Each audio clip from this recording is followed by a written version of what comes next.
Hello guys! Welcome back sa ating channel. Ang isi-share ko sa inyo ngayon ay kung paano magsukat o paano nating tatabasin yung ating tatahiin na foam cover, sobre kama, yung ibang tawag doon, yung iba supot. Ang tawag ko dito is bedsheet with zipper. Paano tayo magko-compute ng pagsukat, madaling paraan ng pagtahi, at kung ilang yarda yung dapat nating bilhin. Kung ang tela natin ay 96 width, yun kasi yung gagamitin kong tela ngayon, 96 width, yung tawag doon ay Canadian cotton. Paano mag-compute? Tara, tuturuan ko kayo kung paano siyang kukumputin at paano siyang ah, susukatin sa tela, paano siya tatabasin at paano siya tatahiin.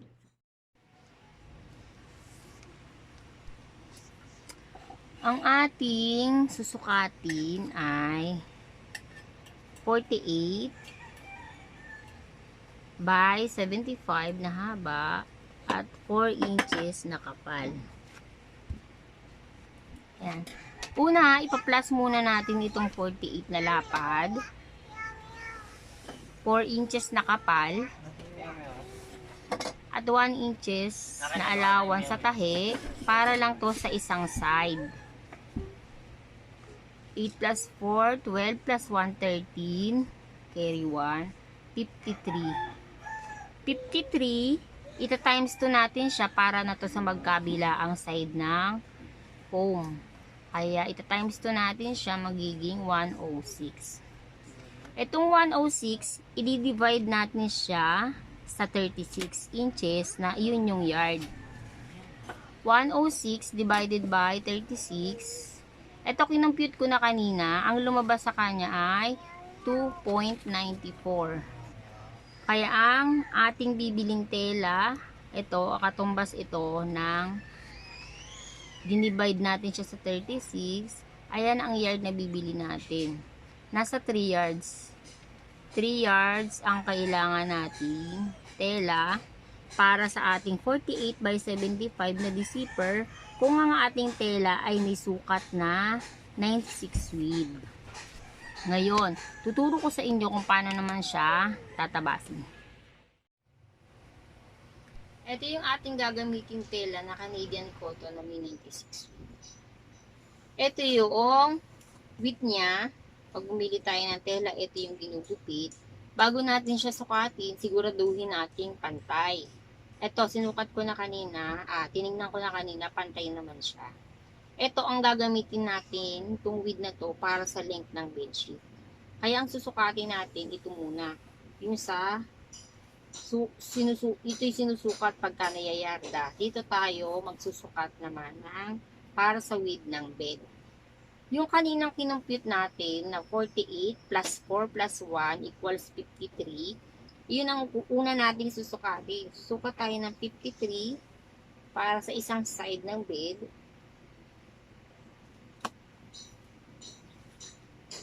Dito pag nakuha na natin yung 53, itutupi na lang natin dito sa kung hanggang saan yung 53 para madoble siya.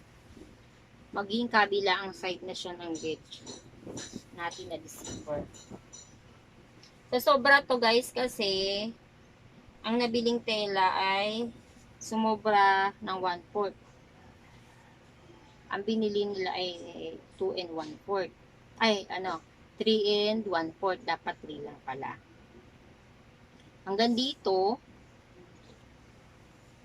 gugupitin natin dun sa may sukat na 53 na dinoble natin. Itong side na to, na sobra, gugupitin natin.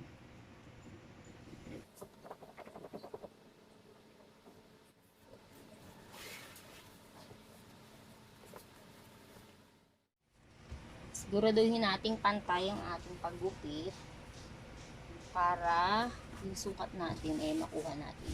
Mag-fit siya sa foam.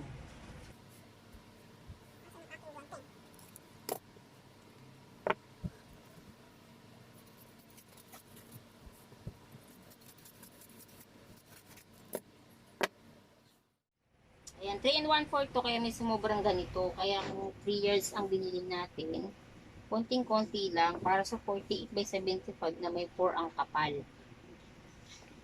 Ngayon, nasukat na natin yung width niya, susukatin naman natin yung length. Sa pagsukat ng length, ibubuka natin tong ito yung tabas na tela. Ito yung sinukat natin na 53, na dalawang 53. Paghaharapin natin siya, ititiklop natin ng magkaharap.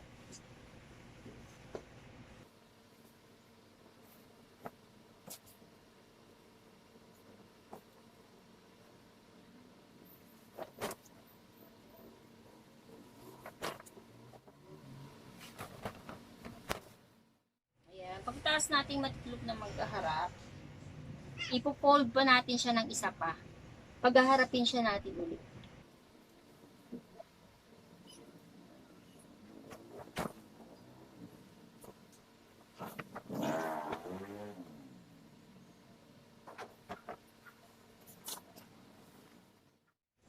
Tapos natin siyang mapagharap.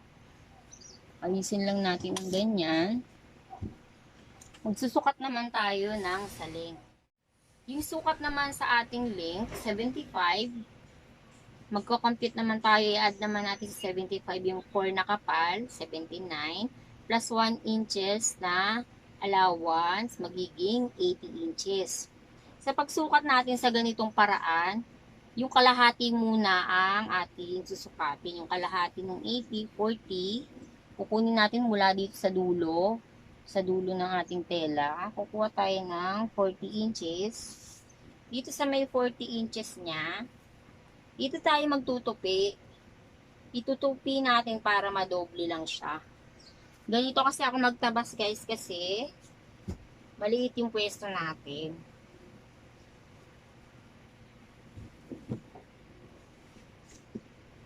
Tutupin natin siya kung hanggang saan yung 40. Nadodoblehin natin. Dito tayo magugupit.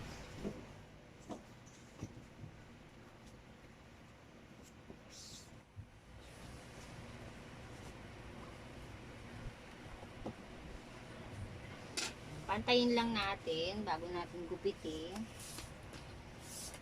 40 inches, check ko lang kung 40 pa rin siya. Ayan, 40. Eto, dito tayo magugupit. Ito. May sobra tayong ganitong tela. Hanggang dito.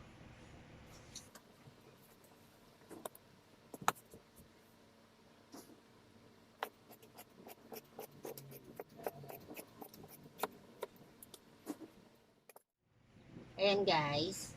Tapos na natin siyang tabasin. Ngayon, ituturo ko naman sa inyo kung paano ko siya naman tatahiin ng may kanto at yung zipper natin.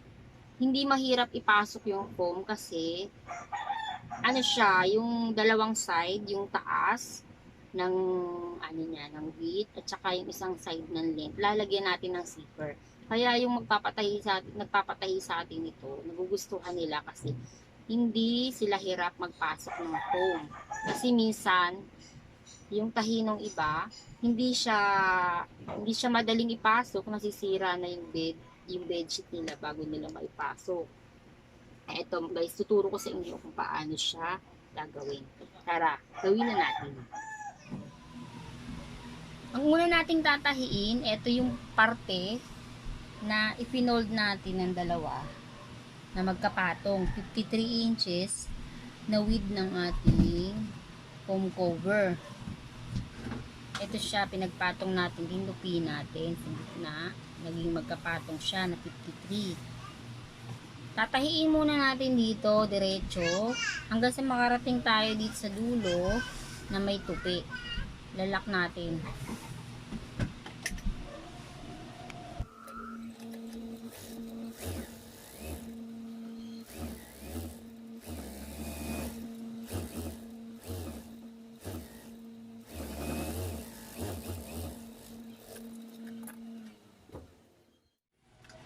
Pagdating natin dito sa dulo ng tupi, sa gitna, puporma natin ng ganito ang ating tela. Gagawa tayo ng triangle. nasa gitna yung tahi natin. Pa-flat natin siya. Dapat nasa gitna yung tahi dahil susukatan natin ito na kapal niya na 4 inches. Magiging gitna natin itong tahi. Kaya dapat yung 2 nasa gitna, yung tahi, hanggang 4. 1 hanggang 4. Guguhitan natin. Diyan natin tatahiin ang diretso.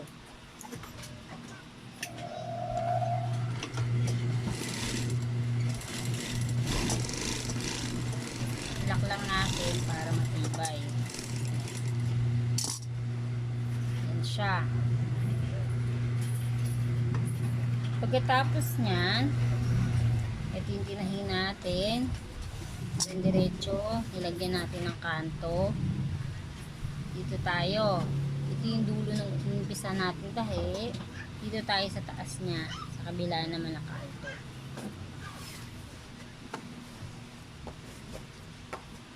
Ito naman yung kabilang dulo ng pinagpatong natin na lid niya. Dito tayo hanapin natin yung tupi. Dito sa tupi, sa gitna, maglalagay tayo ng ito yung tupi niya, yung pinakatupi. Ayusin ko lang ulit. Nasa gitna talaga siya.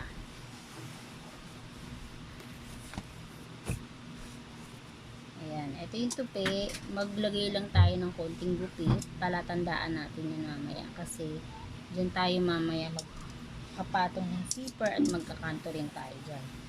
Pag nalagyan na natin ng mark, dito na tayo sa gilid niya. Yung kanto. Magkakanto rin tayo dito. Ipoporma natin siya ng pa-triangle na ganyan. Ito yung kabila. Magmamark tayo ng 1 1/2. Hindi. 4 inches pala, di ba? 4 inches yung kapal natin.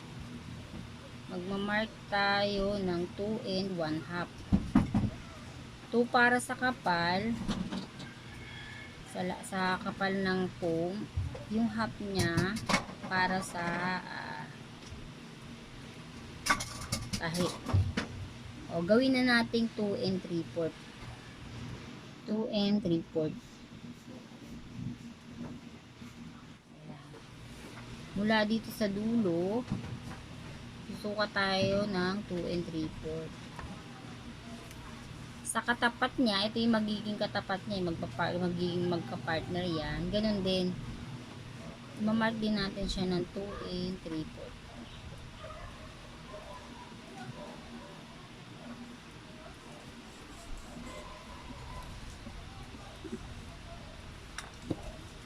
Tapos natin ma-mark.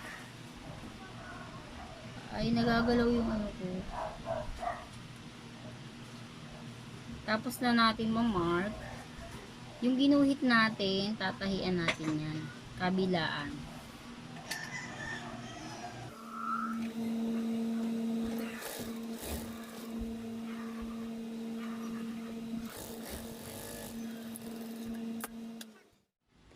Pagkatapos nating matahi, itong gilid natin, magsimula tayo dito, kahit saan, iikot yan, mag-i-edging tayo.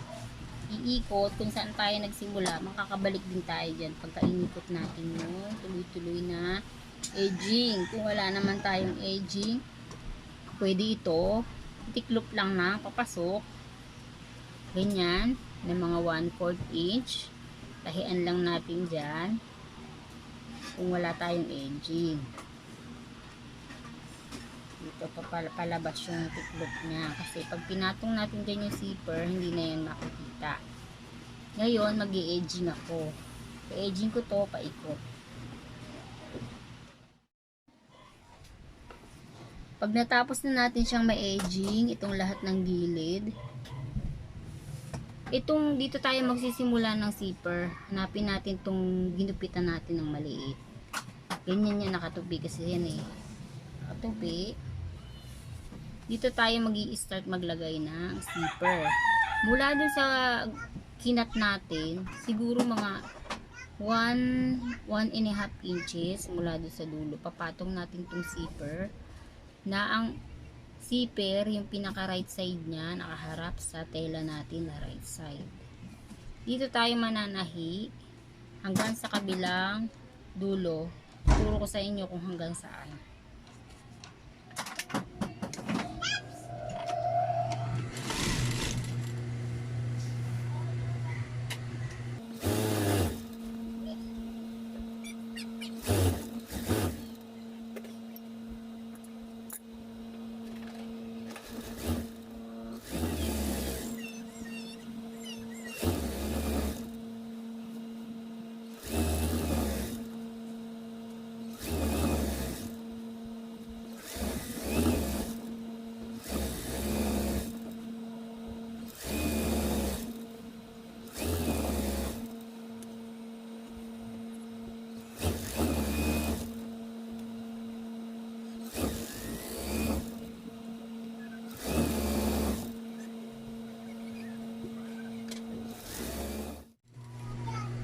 Tansyahin lang natin pagka malapit na tayo dito sa unang tinahin natin, yung dinugtong natin na width niya.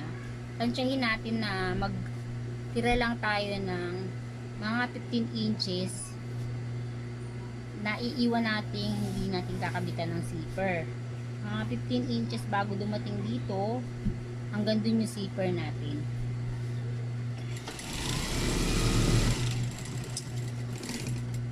Hanggang dito ko siya tinahi, hanggang dito ko siya puputulin. Pagkatapos natin, itong dugtong, ipapantay natin yung tela natin. Itong dalawa, papantayin natin dito mula sa dugtong, nakatupi na ganyan. Para naman, matahin natin yung kabilang zipper.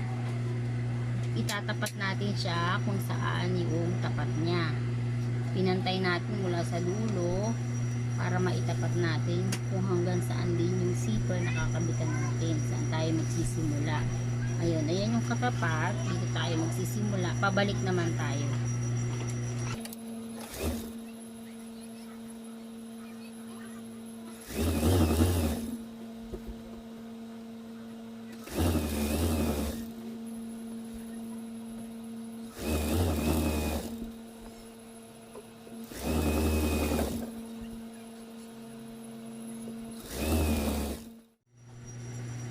Ngayon guys, alalay tayo kasi pagdating dito, yung ginawa natin na kanto na magkahiwalay, pagtatapatin natin yan, hahawakan na natin para yung pagtahi natin dito, pagdating dito, pantay na siya. Magkatapat yung parehong tahi. Ayan, dapat magiging magkatapat sila.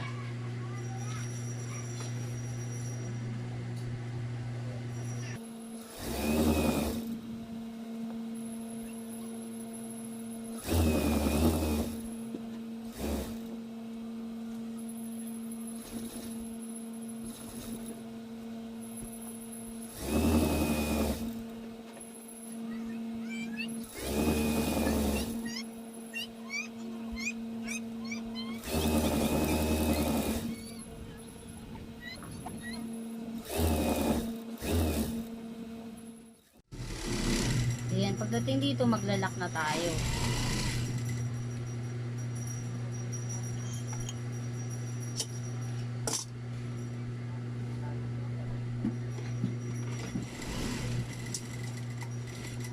Pagdating dito, ito yung zipper natin. Dito tayo magtatahi tayo dito. Sa pinakagilid ng zipper, yung tahi ng zipper natin. Ipapasok natin ganyan yung zipper. Kung saan yung dulo makakapa natin, dyan tayo magtatahi. Mula dito hanggang mga 2 1/2. 2 1/2 mula dito, tatahiin natin ito ng diretso.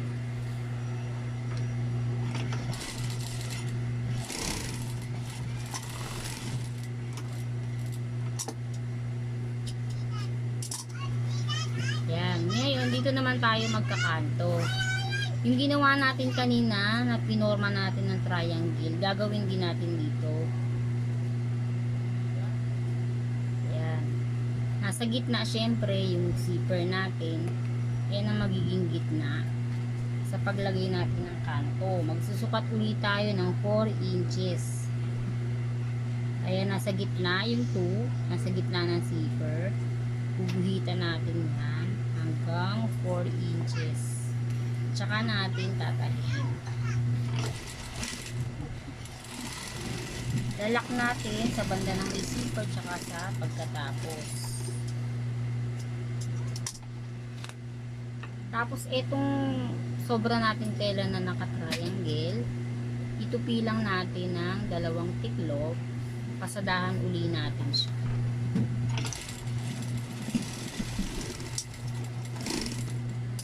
After nyan, hanapin natin yung kabilang dulo nitong zipper.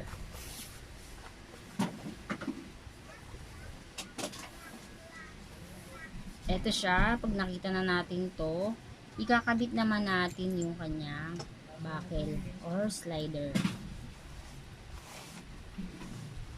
Sa pagkabit ng slider, pwede natin itong gupitin ng pa-slide sa gitna. Para medyo madali ang pagkabit natin. Para wag tayo mahirapan. Ayan, tinabas ko siya ng paganyan. Medyo malalim sa gitna para maikabit natin to.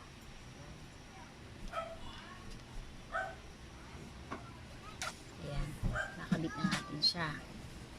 Ngayon, ang susunod naman, yung kaninang ginawa natin sa dulo ng zipper, iginanyan natin, tapos tatahian natin dito, mula dito sa dulo ng dugtong natin, hanggang tatahiin natin ng diretso hanggang dito.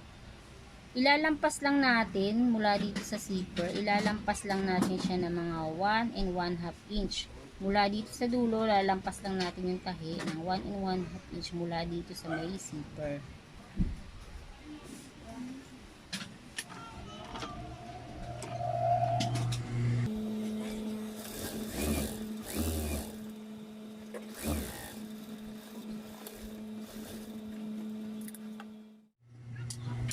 Tapos, itong kanto, yung dulo ng tela, ipoporma din uli natin ng pa-triangle.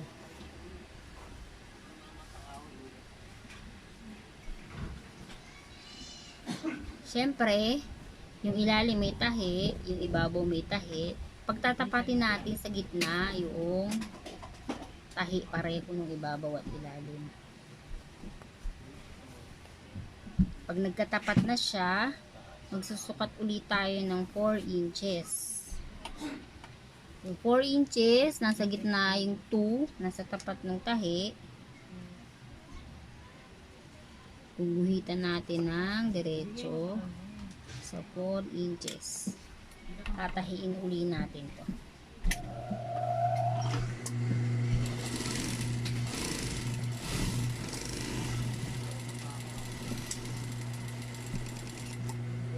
Pagkatapos nyan, itong may zipper natin, ibubuka na natin to. Tatahian pa natin siya sa ibabaw para mas matibay. Magsisimula naman tayo ng tahi dito sa may tapat ng zipper. Ito yung zipper. Tatahian natin dito, maglalak tayo. Pagkatapos, diretso natin yung tahi dito sa gilid ng zipper. Didiretso natin yan hanggang paikot, makakarating ulit tayo dito sa dulo. Dito ulit tayo magsasara. Lock muna tapos tahi sa gilid.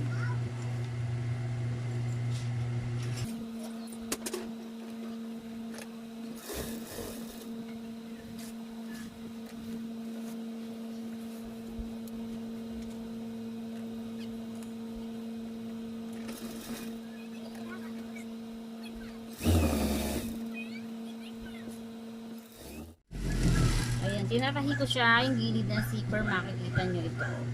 Meron siyang nakatiklop na sobra sa gilid ng zipper natin. Tinahi ko siya sa ibabaw ng nakapasobra yung tela.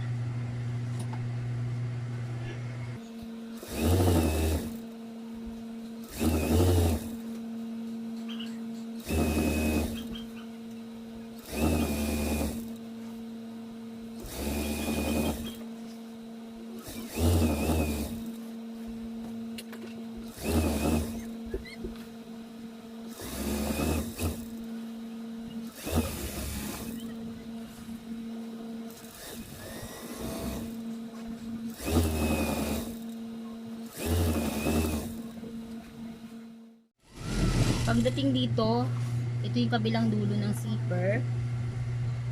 Ililiko lang natin dito, maglalak ulit tayo bago tayo bumalik.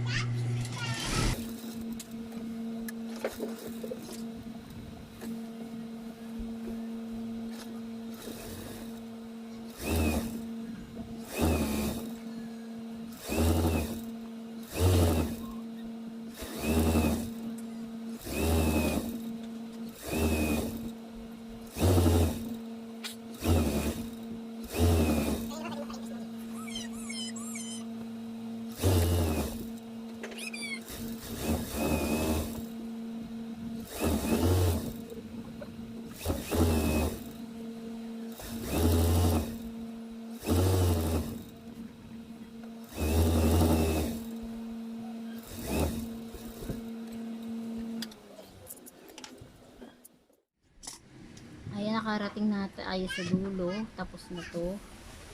Tapos sa inyo kung ano siya.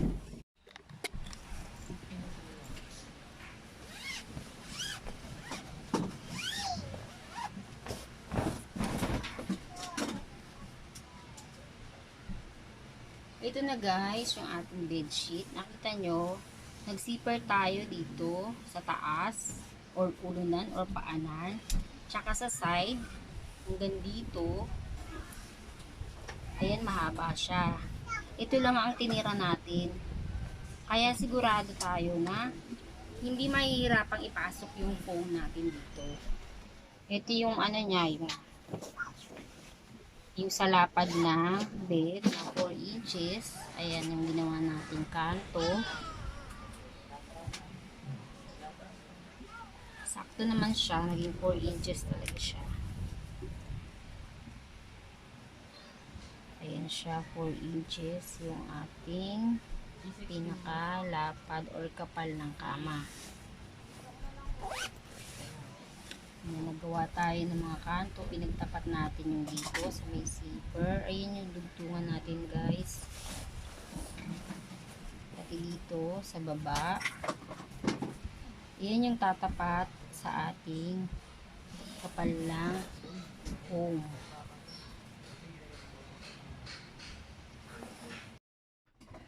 Ayan guys, kung meron kayong mga katanungan or meron kayong hindi naintindihan about dito sa ating ginawa, pwede po kayong mag-comment. Comment lang po kayo at huwag nyo rin kakalimutan mag-like at mag-subscribe sa ating YouTube channel.